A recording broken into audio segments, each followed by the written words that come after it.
Bienvenidos a Ingeniería de Procesos, el podcast de Saga Fluid en el que hablamos sobre ingeniería aplicada a plantas de proceso.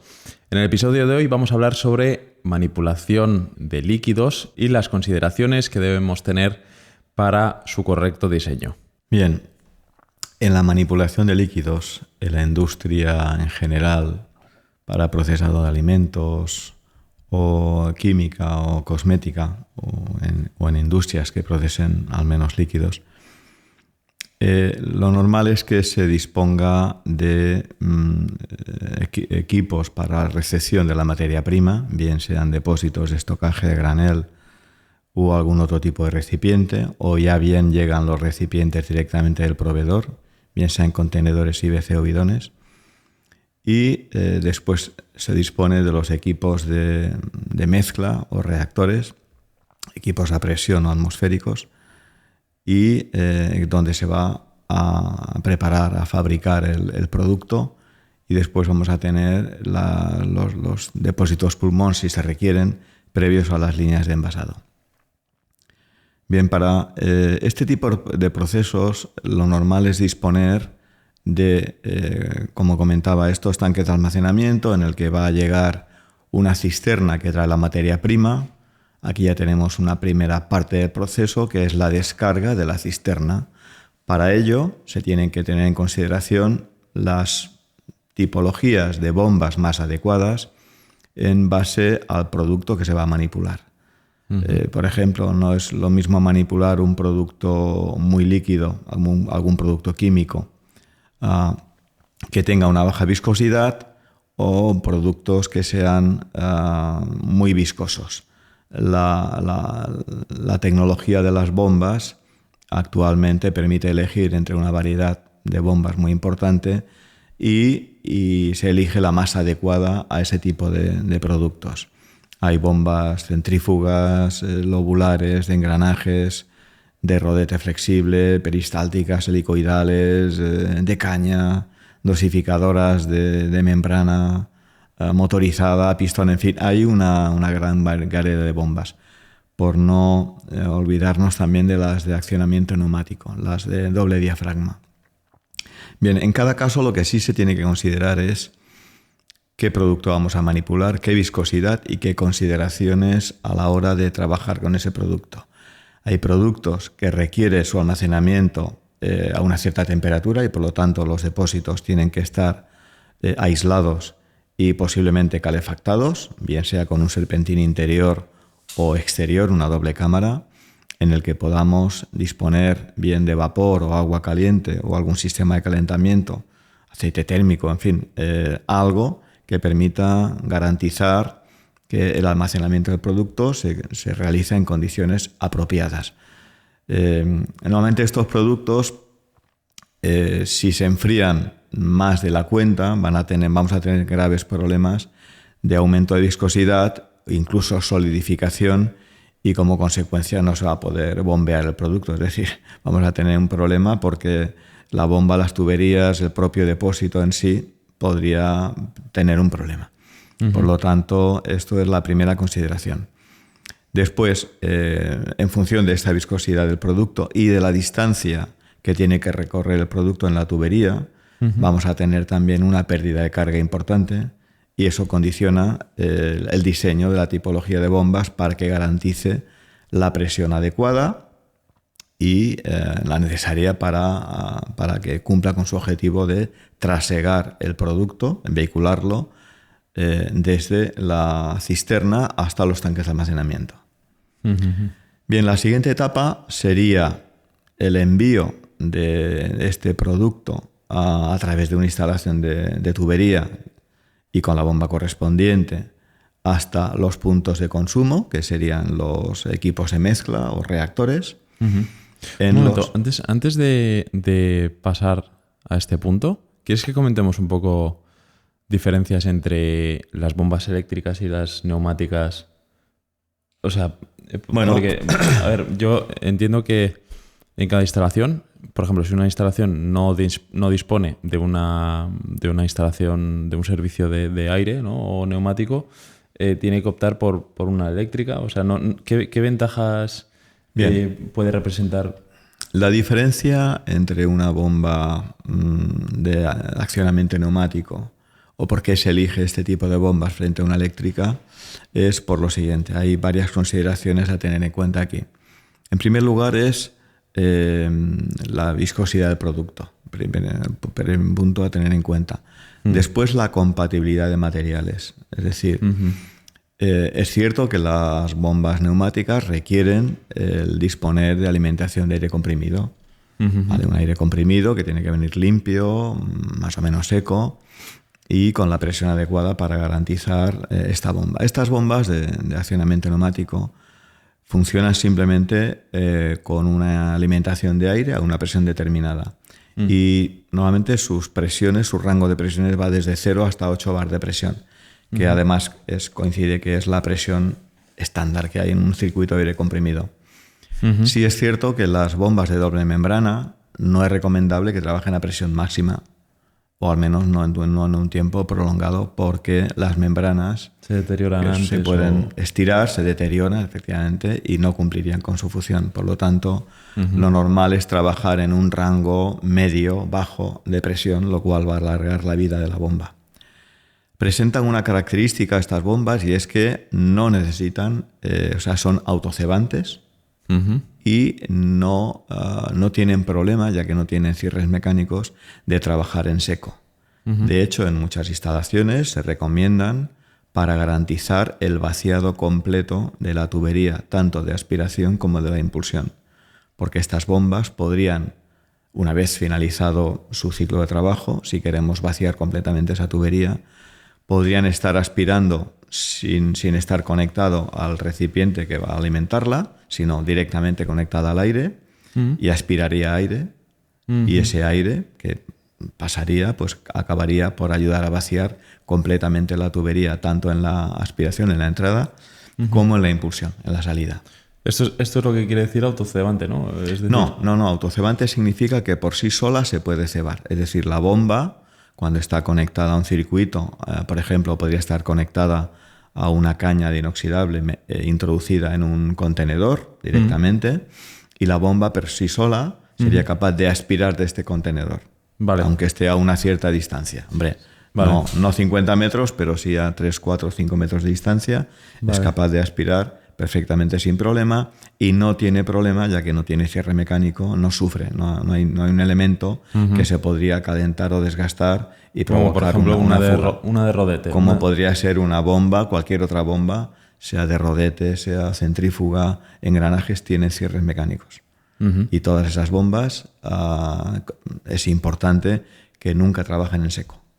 Solamente hay una tipología de bombas centrífugas, que son las denominadas de anillo líquido, que permiten trabajar un breve espacio de tiempo en seco. No les pasa nada, porque es cierto que siempre mantienen una cierta cantidad de producto líquido que ayuda a refrigerar el cierre y que permite esto. Lubrica ese rozamiento. Pero durante un breve espacio de tiempo, porque si no tuviese alimentación, ese líquido acabaría por calentarse tremendamente, se podría, diríamos, vaporizar, generaría un punto de calentamiento tremendo también, y al final se acabaría deteriorando, es decir, no lo permite.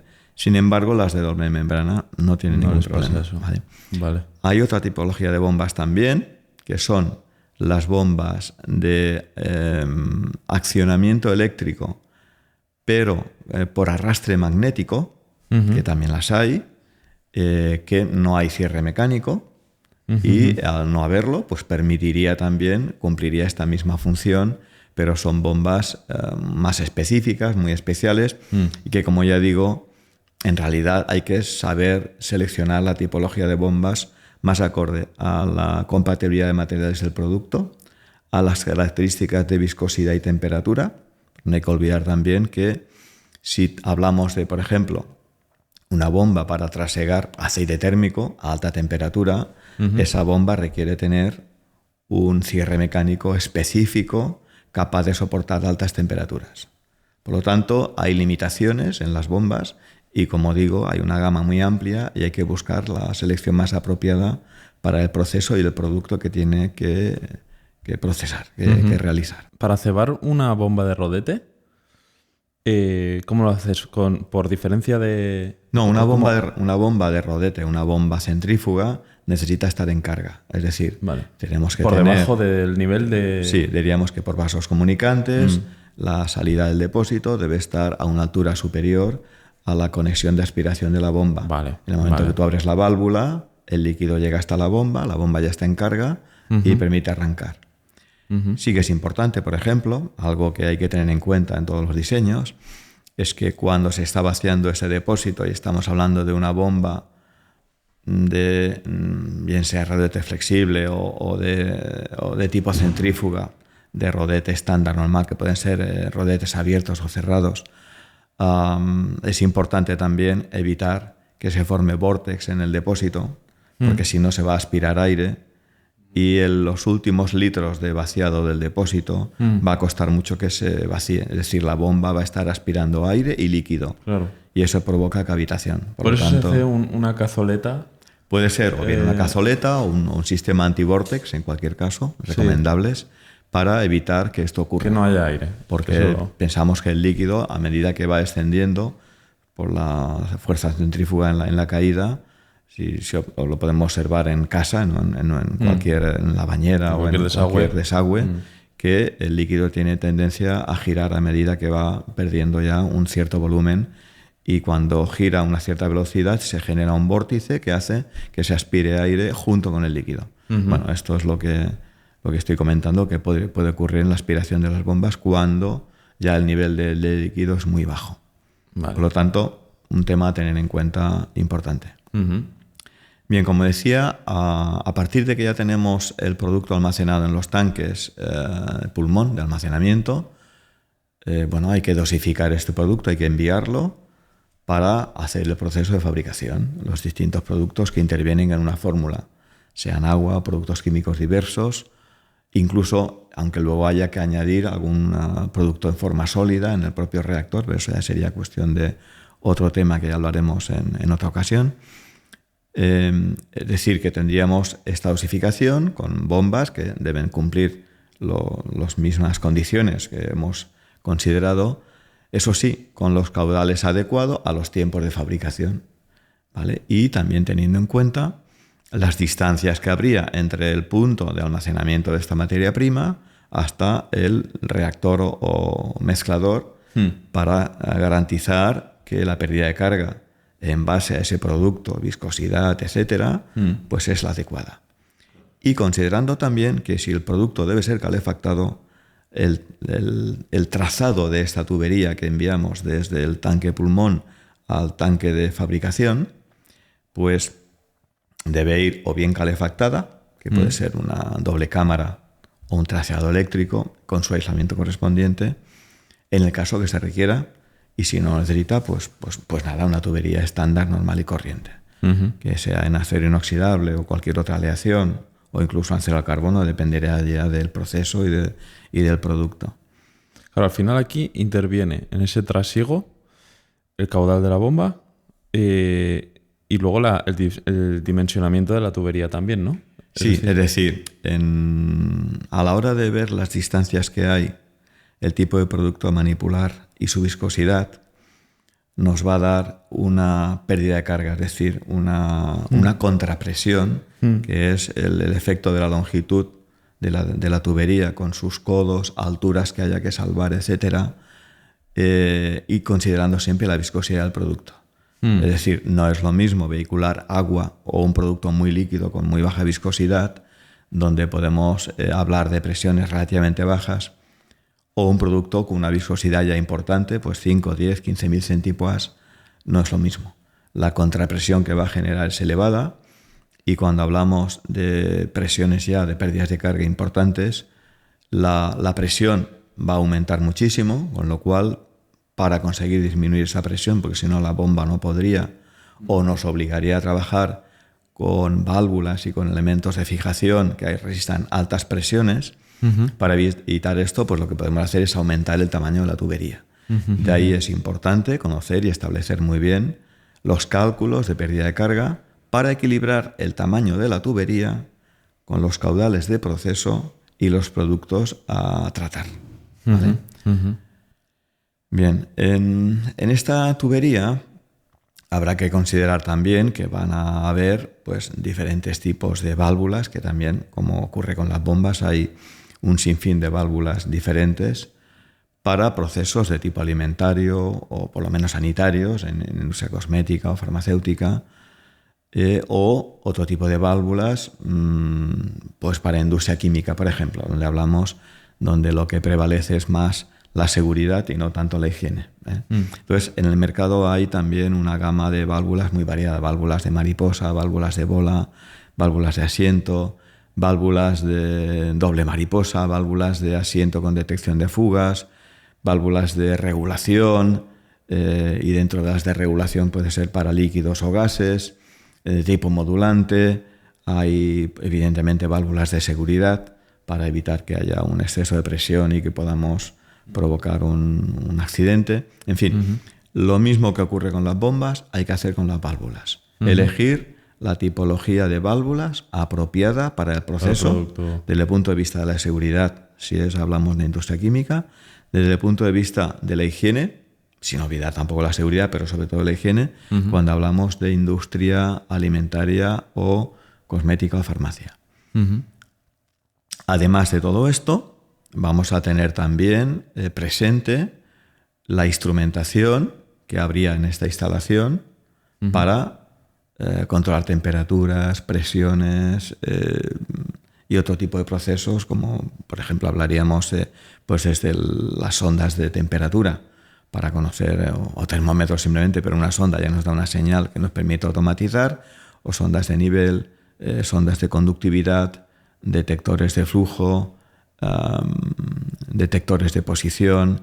Dentro de los niveles hay niveles de radar, hay de ultrasonidos, niveles magnéticos, hay un nivel de boya, niveles visuales, o sea, hay un sinfín de elementos para controlar niveles en los depósitos, y lo mismo que hay sensores de presión o de vacío para regular y controlar el proceso. A la hora de visualizar una dosificación en un equipo, bien se puede hacer por medio de medidores de caudal, es decir, yo puedo fijar un caudal establecido y es un caudalímetro, bien sea electromagnético o másico o de otros tipos, hay de vórtex, hay volumétricos, hay distintas clases de caudalímetros, y siempre se debe elegir el más adecuado para el rendimiento que se espera en esa instalación. Hay productos que sí o sí tienen que ser leídos por medidores de caudal de tipo másico, y hay otros que puede ser un electromagnético, o si no se requieren estos, que son ya un poco sofisticados y un poco más caros, pues tener otro tipo de niveles si el proceso lo permite y no se requiere una gran precisión, como pueden ser los volumétricos o otro tipo de niveles más económicos. Aparte de esto tenemos pues sensores de presión y vacío, como decía, para regular las presiones de trabajo en los depósitos o en las tuberías.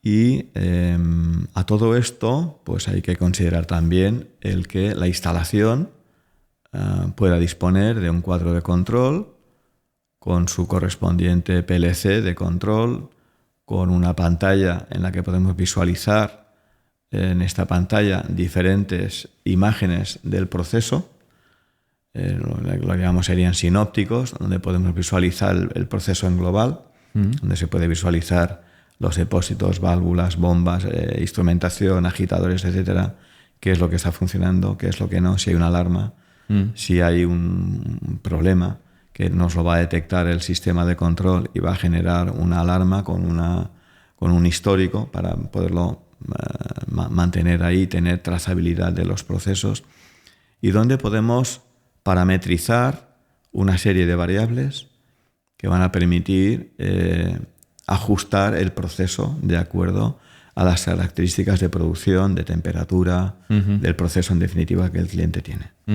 Claro, tú puedes ahí regular la agitación a tantas revoluciones, las bombas a tanta potencia y tal, y luego todo eso tú te puedes hacer como presets, digamos, o preconfiguraciones. Para Sí, hacer como una especie de recetas o algo así para cada... Exacto, es decir, dependiendo de los distintos procesos que haya. Ahora quiero pues, preparar el producto 1, ahora quiero preparar el producto 2, ¿no? Eso es una manera de hacer.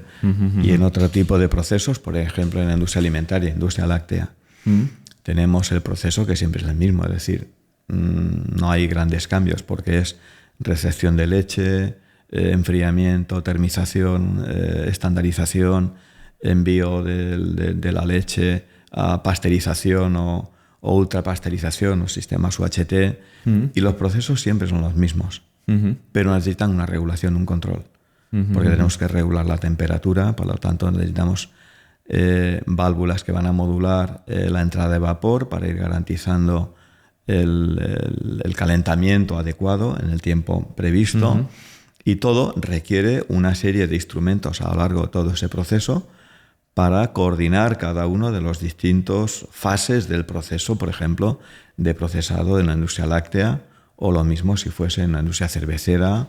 Es decir, ahí el proceso es siempre el mismo. En cambio, en industria química podemos tener diferentes tipos de producto, y esto es lo que me comentabas, que podrían ser distintas recetas. Es decir, hoy hago el producto A, esta tarde voy a hacer el B y mañana hago el N. Son productos distintos, con recetas distintas. Por lo tanto, intervienen productos químicos diferentes en la fórmula, con dosificaciones distintas, posiblemente sistemas de agitación que pueden variar las características de la agitación en cuanto a velocidad, para tener más o menos una agitación más o menos enérgica. La temperatura puede variar también en función de la fórmula. La viscosidad también varía. Y esto hace que esta agitación, gobernada por variadores de frecuencia, puede ajustar la velocidad en cada momento. La temperatura está gobernada a través de sondas que van a hacer que las válvulas de vapor modulen el vapor y regulen la entrada hasta alcanzar el punto de consigna. Y, en definitiva, cada fórmula tiene asignado unos parámetros, unos valores de regulación. Vale, esto es así como se puede hacer.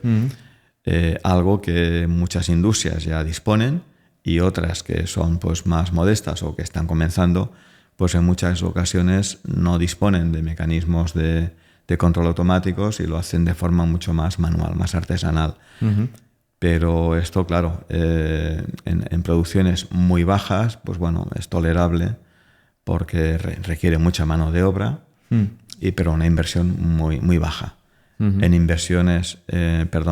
producciones muy altas ya pues conviene más automatizar, porque si no, de otra manera sería imposible alcanzar unos estándares de fabricación en cuanto a calidad y productividad ya pues un poco más importantes, ¿no? Entonces... Algo que quería preguntarte, que hemos pasado por alto. Válvulas de mariposa y válvulas de bola suelen ser las más comunes, ¿verdad? Bueno, en la industria química sí hay... Son las que más, digamos, el mayor número de válvulas que hay en una instalación suele ser o válvulas de mariposa, bueno, o depende de cada instalación. A lo mejor. A ver, por ejemplo, en la industria farmacéutica no es precisamente ese tipo de válvulas, suelen ser válvulas de asiento.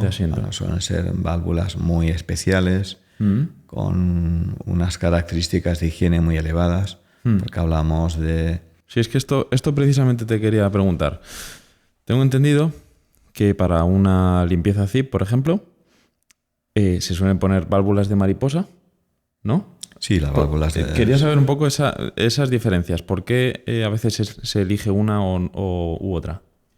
Bueno, en la industria alimentaria la válvula de mariposa es higiénica, porque cuando se abre el fluido pasa a través del disco de la mariposa, que es el que cierra y limpia completamente la mariposa y el cierre de la mariposa, que no deja de ser un retén circular que está en el cuerpo de la válvula, que es el que hace el cierre. Por lo tanto, no hay rincones y lo limpia todo.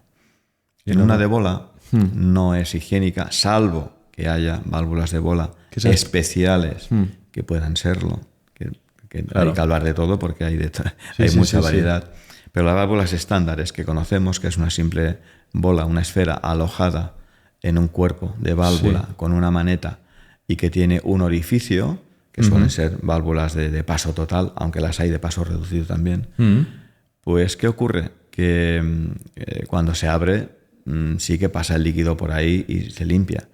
Pero al cerrar, la parte que ha estado en contacto con el líquido, con el producto, se oculta. Cuando la abrimos queda oculta. En la cara oculta y por lo tanto, ese producto que está en la cara oculta nunca se va a limpiar. Siempre queda ahí, diríamos, sucio. Y dependiendo de la sensibilidad del producto, pues si hablamos de productos alimentarios, pues nos puede generar una zona de contaminación. Claro, y por contra, poner una válvula de mariposa a lo mejor no siempre es posible porque el tipo de producto tiene demasiado, no sé, ahora me dirás tú, pero a lo mejor tiene demasiada viscosidad o no. No es tanto por la viscosidad, sino como por las presiones que pueden aguantar las válvulas. O sea, porque al final hay un obstáculo, ¿no? Ahí en medio. No, vamos a ver. En la industria alimentaria... Sí. Siempre se pone mariposa. Siempre se pone mariposa o válvulas de asiento. Vale. En cualquier caso. Siempre hay que considerar las presiones de trabajo máximas admisibles de este tipo de válvulas. ¿Vale? Por lo tanto, en la industria alimentaria o la similar, que sería cosmética, por decir algo, son válvulas que permiten su limpieza, esterilización, etcétera. Y no se habla de válvulas que deban resistir altas presiones. No estamos hablando de la industria química, donde determinados procesos pueden llegar a resistir presiones muy elevadas o temperaturas muy elevadas. Eso son cosas distintas. Entonces, la diferencia básicamente entre las de mariposa o asiento y las de bola es su grado de higienización. Vale. O sea que esfera entonces se suele poner en procesos en los que está en contacto con un producto pues que no claro, tiene esa problemática de... ¿Hay válvulas de bola en la industria alimentaria? Sí, en muchos sitios, en servicios sobre todo. Es decir, allá donde no pasa producto y donde no requiere limpieza. Por ejemplo, puede haber válvulas de bola o de globo con fuelle, con sello por fuelle en vapor o en instalaciones auxiliares, en agua de limpieza, en fin, este tipo de aire comprimido, en fin, en algo que es un servicio auxiliar, pues hay válvulas de bola porque ya lo requieren, pero en circuitos de proceso de tipo alimentario no, suelen ser válvulas que deben ser higiénicas y hay muchas variedades y hay que utilizar, hay que saber buscar el tipo de válvula más adecuado a este tipo de procesos, que sean limpiables con zip. Si se requiere que sean esterilizables con temperatura, hay que tener en cuenta la tipología de las juntas para la compatibilidad del material y de la temperatura. No todas las juntas aguantan determinadas temperaturas de esterilización. Por lo tanto, hay que tener en cuenta todo esto. Es decir, es el ámbito del diseño completo de una instalación. Claro. Hay que ver el proceso que se va a llevar a cabo de forma holística para luego tener en cuenta todos los factores a la hora de elegir los elementos. Claro, es que al final la clave es conocer muy bien cada producto, su compatibilidad, porque para las sondas ocurre igual, ¿no? O sea, ¿qué tipo de sonda pondrías en un depósito? Si te preguntasen, ¿no? Pues la que requiera el producto, ¿no? Sí, ahí, claro, si queremos imaginemos que queremos tener una lectura de un producto como en un depósito que almacena sosa cáustica.